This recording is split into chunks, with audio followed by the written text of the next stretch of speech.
There comes a moment in life when the mind no longer spins around the axis of me, and we suddenly feel the quiet joy of belonging. Belonging to this shared humanity, to the gentle rhythm of all living things. When we begin to see our intentions clearly, life no longer feels random. What once seemed like a string of scattered events now unfolds as a conscious path, a journey of awakening, filled with rhythm, and meaning, and quiet grace. And then, where does this path lead us? Where is that final shore? The one our raft was built to reach?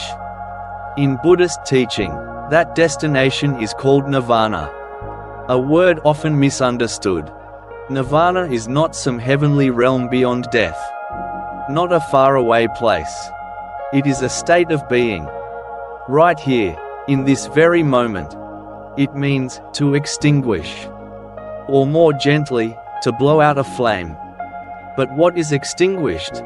The smoldering fires of greed, anger, and delusion. It is the complete end of suffering, and the roots that feed it. It is the unshakable freedom of the mind, the deep, lasting peace that comes from seeing reality exactly as it is. Imagine this: you have carried a heavy boulder on your back all your life, so long that you've forgotten what lightness feels like. The ache in your shoulders, the strain in your legs, they've become your normal state of being. That weight dictates your every step, where you can go, and how you see the world. Then one day, through patience and insight, you realize you can put the boulder down. You lean forward, and with a long, trembling sigh, let it roll off your back and settle onto the earth. In that moment, what do you feel? An indescribable lightness, a freedom you never knew was possible. The air feels clearer, the light seems brighter. You stand taller, you walk, you run, you dance, as if for the very first time. That feeling, that release, that effortless ease, is a metaphor for nirvana. It is not an escape from life, but the beginning of truly living, free from the crushing weight of the restless mind. When you truly realize impermanence, your clinging to fleeting pleasures dissolves. When you truly realize not self, the ego's endless projects of proving and preserving itself fade away. And when you truly see suffering and its cause, the fire of craving is gently extinguished. That extinguishing, that quiet cooling, is nirvana. It is not numbness, not a blank void, but a supreme happiness, a peace that depends on nothing at all. It is the steady, radiant calm of a mind no longer at war with itself or the world. One who awakens still lives among us. They still feel the warmth of sunlight, or the sting of a stubbed toe. But these sensations no longer bring suffering. The second arrow, of judgment, of resistance, is gone. They meet every moment of life with vast compassion and quiet balance. Like the deep ocean, whose surface may ripple with waves, yet whose depths remain profoundly, utterly still. From that stillness within, there arises a boundless compassion. For when one's own suffering has dissolved, the heart naturally turns toward those still caught in the flames of pain.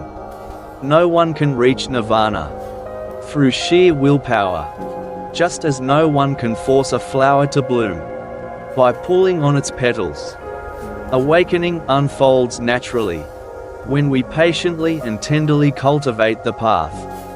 The heart opens on its own, like a blossom meeting the morning sun, like a stream quietly finding its way to the sea. The path to nirvana is the practice itself, and the only secret is simply to trust the process. The raft is already here. Our only task is to keep rowing, gently and skillfully. The final practice is simply this: to continue, to keep returning to the present moment, again and again, with each mindful breath, to continue nurturing compassion, watering the seeds of kindness, for yourself and for others, to keep observing your own experience, seeing clearly the truths of impermanence, and not self, to keep releasing, little by little, the things that bring tension and fatigue, the things you try so hard to hold on to. Each mindful breath, each kind thought, each moment of clear seeing, is a step upon the path. There is no secret formula. The path is the destination. Trust that by caring for your own heart and mind, with patience and gentle persistence, you are already creating the causes and conditions for true freedom. And so, the final practice is to rest in the possibility of that freedom, to know that peace beyond all understanding is not a myth, but the innate nature of your own mind. Let this knowing be a source of courage and light. Along your journey, you are not merely trying to feel a little better. You are walking a path toward the complete end of suffering. And now, let us bring this journey to a close with a few timeless Zen stories. Simple stories, yet each word like a drop of cool water, falling into a thirsty soul. Once, there was a young Zen student named Yamoka Teshu. He was brilliant, deeply fascinated by Buddhist philosophy, and had spent years studying the profound concepts of emptiness and non-duality.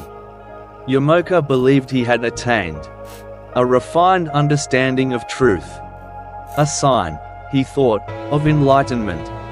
When he heard of the renowned Master Dwan, a teacher known for his wisdom and compassion, he decided to visit him, hoping to receive acknowledgement of his insight. With full confidence, Yamoka entered the master's simple room. The air was quiet, humble, peaceful in its ordinariness. Master Dwan sat calmly, smoking a bamboo pipe, his presence as tranquil as a still lake at dawn. Yamoka bowed deeply, then began to speak, in the tone of one fluent in sacred texts.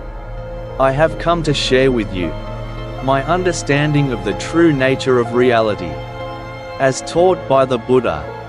And with that, he began to eloquently expound the most intricate philosophies of Buddhism, believing himself to be engaging the Master in a conversation of great spiritual depth.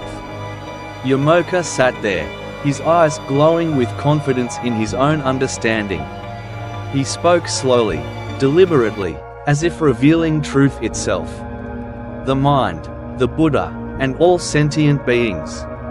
Ultimately, none of them truly exist, he said.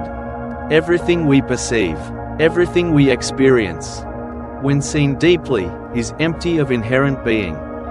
The true nature of all phenomena is emptiness itself. There is no solid, independent reality to be found anywhere. As he spoke, his excitement grew. His words flowed with increasing conviction, each one layered with philosophical certainty. And therefore, he continued, there is no realization to be achieved, because there is no one to achieve it, and nothing to be realized. There is no delusion to be overcome, because delusion itself is empty. There is no sage and no ordinary person, for such distinctions exist only in thought. He paused briefly, his voice now filled with satisfaction. There is no teacher, and no student. All such dualities are illusions, mere products of the conceptual mind, that fails to see the emptiness of existence. Throughout his long exposition, Master Dwan sat silently, He continued smoking his bamboo pipe. His face calm, his presence still, neither impressed nor dismissive. Not a word escaped his lips. Only thin trails of smoke rose softly into the quiet air. When Yomoka finally finished, he looked up, waiting for recognition, for praise, or even just a nod of approval. But the master remained silent. For several long moments, only the sound of breath and pipe filled the room. Then, suddenly, without a word or warning, Master Duan lifted his bamboo pipe and struck Yomoka sharply on the head. The crack rang out in the stillness. Pain flashed through Yomoka's body. He jumped up in shock, his face burning red with anger. In an instant, his calm philosophical demeanor vanished, replaced by raw, human emotion, pain, surprise, and rage. "Why did you hit me?" he shouted. "What kind of teaching is this? I came here with respect. How could you strike a visitor so rudely?" Master Duan looked at him gently, a faint smile playing at the corners of his lips. "If nothing exists," he said quietly, "then where did this anger come from?" Silence fell. Yomoka stood frozen, speechless. In that instant, his grand philosophies crumbled like sand.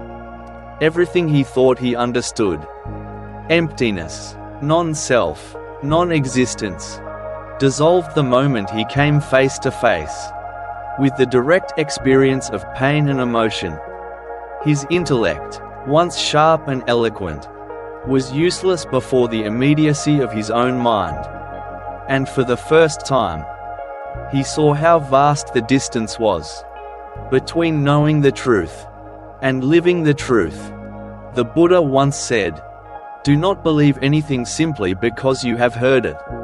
Do not believe in traditions merely because they are handed down. But when, through observation and reflection, you find something that aligns with reason and leads to the good of all beings, then accept it and live it." This ancient wisdom shines a quiet light on a profound truth. Between intellectual understanding and embodied wisdom, there lies an ocean vast and deep. Only when the mind grows still and truth becomes a lived experience can real insight blossom, like a lotus opening from the dark, silent waters of life. Yomoka had mastered the art of words. He could speak of profound Buddhist philosophy with remarkable precision, every concept perfectly aligned, every sentence shining with intellect. And yet, his understanding lived only in the mind, not in the quiet depth of his being. When faced with the raw, immediate touch of reality, his knowledge offered no anchor, no stillness, no refuge. This story reveals a pattern that echoes throughout the journey of awakening, the accumulation of spiritual knowledge that remains separate from true transformation. We can study the teachings of non-attachment while still holding tightly to our spiritual identity. We can understand the theory of no self while fiercely defending the image we wish the world to see. We can speak the language of enlightenment fluently while still caught in the same emotional storms we've known our whole lives. Master Duan's teaching was not cruel. It was compassion in motion. He didn't argue or explain. He simply created a living moment where the truth could reveal itself. The strike of the pipe was not aggression, but a mirror, a single instant designed to show the young student where his understanding ended and his real work began. Why do we so often mistake knowing for realizing? Because the thinking mind is seductive. It builds elegant frameworks, maps of meaning, systems that make us feel as though we've arrived somewhere. And when we can speak about truth clearly, we often believe we've already touched it. But as Yomoka discovered, intellectual understanding collapses the moment it meets the living pulse of experience. The anger that flared within him exposed the great divide between his philosophy and his heart.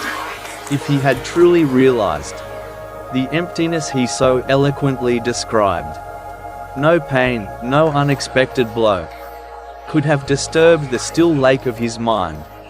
Yet his rage revealed that the self he denied was still very much alive and trembling. Perhaps this story whispers a quiet question to you, too.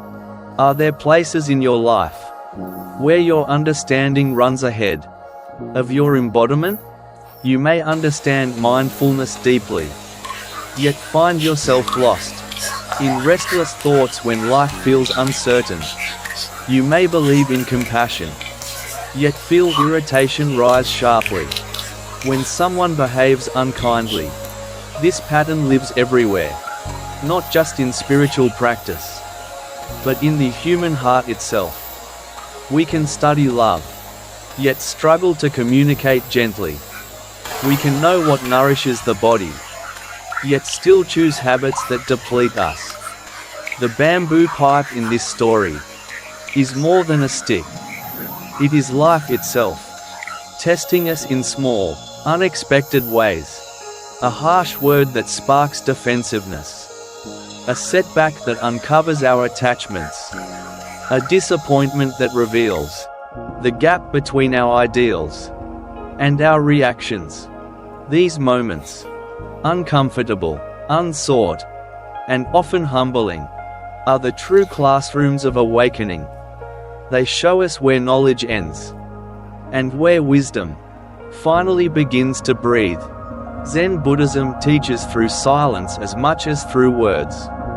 It reminds us again and again that real understanding is not something we think, it is something we live. That is why Zen places direct experience above intellectual knowledge, because no matter how many ideas we collect, concepts alone cannot awaken the heart. You could study meditation for years, read every book, memorize every teaching, but 20 quiet minutes, alone with a restless mind, will teach you more about awareness than all the pages combined. Master Duan's gentle question, "Where did this anger come from?" pointed straight into the living contradiction within Yomoka's experience. If nothing truly exists, not even the self that could be offended, then from where could anger arise? The very fact that it did arise, swiftly and fiercely, revealed that Yomoka's realization of emptiness was still of the mind, not yet of the being. The Buddha once said, "However many holy words you read, however many you speak, what good will they do if you do not act upon them?" Yomoka had absorbed countless words about emptiness and non-existence, but the single tap of a pipe revealed that those words had not yet taken root in his living experience. What is so beautiful about this moment is how immediate the truth became. In just one gesture, one breath, Master Duan spared his student years of wandering through mental mazes. No long debates, no endless study, just the mirror of now, showing Yomoka the distance between what he knew and what he had become. And so tonight, as you listen, perhaps this story is not only about Yomoka, perhaps it is about you, too. Can you see places in your life where your understanding runs ahead of your embodiment, where your insight is clear, but your reactions still echo old patterns? Tomorrow, when life sends its little tests, the metaphorical pipes that strike without warning, will you meet them with presence? or with the reflexes of habit. Remember the Buddha's words. The mind is everything. What you think, you become. Maybe the deepest kind of thinking is learning to think less and to be more. To discover that true wisdom doesn't shine through how well we can explain emptiness, but in how empty we can remain when life strikes us hard. And so, we turn the page to another timeless story, one that speaks of effort and surrender, discipline and grace. It is called No Water, No Moon. There was once a devoted nun named Chiono. For many years, she gave herself fully to Zen practice. She spent countless hours in meditation, wrestling with ancient koans, and contemplating the deepest truths of the Buddha. Her dedication never wavered. Before dawn each morning, she would rise from her mat, sit in stillness through pain and fatigue, and meet each day with quiet, fierce determination. Even her teachers admired her resolve. And yet, enlightenment continued to elude her. She could understand the teachings perfectly. She could explain emptiness and non-duality with clarity and grace. She could even guide younger students through the basics of meditation. But the final opening, that moment of pure, direct realization that would turn knowledge into light, remained just beyond her reach. Years passed this way. Night after night, day after day, Chiono poured her whole heart into her practice. Yet beneath her calm discipline, a quiet frustration began to grow. She watched her fellow students find flashes of insight, their faces softening with new understanding, while her own realization remained hidden, like the moon veiled behind clouds. She questioned her methods. She doubled her effort, sat longer, breathed deeper, searched harder. And sometimes, in the still hours before dawn, a small voice whispered inside her, "Perhaps I'm missing something essential. Perhaps awakening isn't meant for me." One evening, after a long day of meditation and study, Chiono walked slowly back to her modest quarters. In her hands she carried an old wooden pail, filled at the well earlier that night. The bucket was ancient, its bamboo bindings worn thin with age, barely holding together. It had served her faithfully for many years, but now she could feel its frailty. With every careful step, the courtyard was bathed in moonlight. Above her, the full moon hung luminous and still, casting a silver glow over the temple stones. The world seemed to hold its breath. Then, as she walked, something caught her eye. The reflection of the moon, shimmering in the water she carried. Perfect and whole, a radiant circle of light, floating within her humble pail. With each step she took, the moon rippled softly in the water, dancing gently to the rhythm of her movement. It felt as though she were carrying something sacred, a piece of heaven cradled in her hands. And then, without warning, the old bamboo gave way. The bottom of the pail fell open, and all the water spilled. In one swift, effortless motion, in an instant, the reflected moon disappeared. No water, no moon. At that very moment, something within Chiono broke open. A flash of pure, silent clarity, like the moon itself, shining inside her. All her years of striving, all her effort and searching, suddenly fell away. She saw, with luminous certainty, that what she had been seeking had never been separate from her at all. Like the reflection in the bucket, enlightenment had only ever appeared as something distant, but in truth, it was the natural radiance of her own mind. The Buddha once said, "Look within. You are the Buddha." The deeper meaning of this ancient story is not about gaining, but about releasing. Not about holding on, but about letting go. We begin the path believing that awakening is something to earn, a distant light we must chase through effort and devotion. But the truth, as Chiono discovered, is softer, simpler, and infinitely nearer. Her years of dedication were not wasted. They were the gentle tilling of the soil, the quiet preparation for the flower to bloom. And her awakening came the moment she stopped trying to hold the moon and simply watched as it returned to the sky. Why, then, is it so hard for us to see what's already here? Because the seeking mind creates the very distance it longs to cross. The harder we try to grasp the moon, the further it drifts away. But the moment we release the bucket and let the water fall, we see that the light has always been within us, calm and unbroken, shining quietly in the vastness of being. And now, as the story fades, let your breath soften. The moon is high above, the water still, and the world, finally, quiet. You've walked a long way tonight, through questions, through stories, through the gentle unraveling of your own thoughts.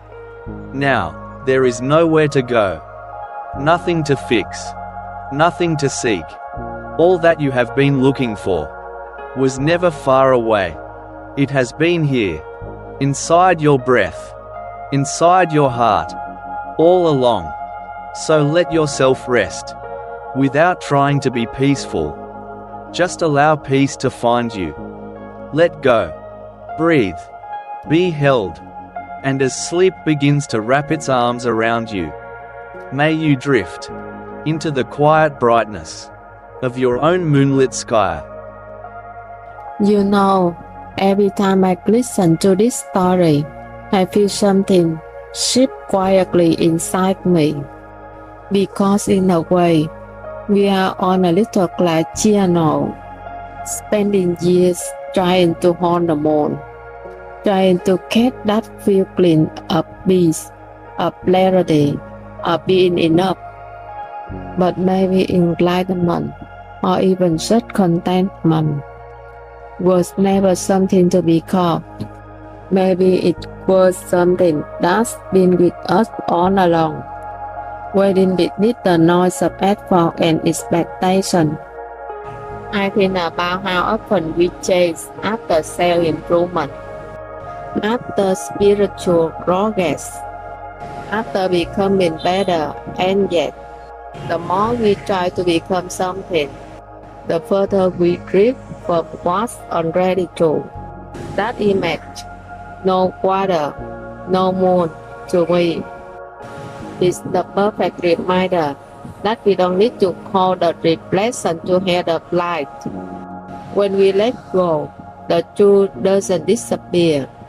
It simply stops being distorted by the water of our thoughts.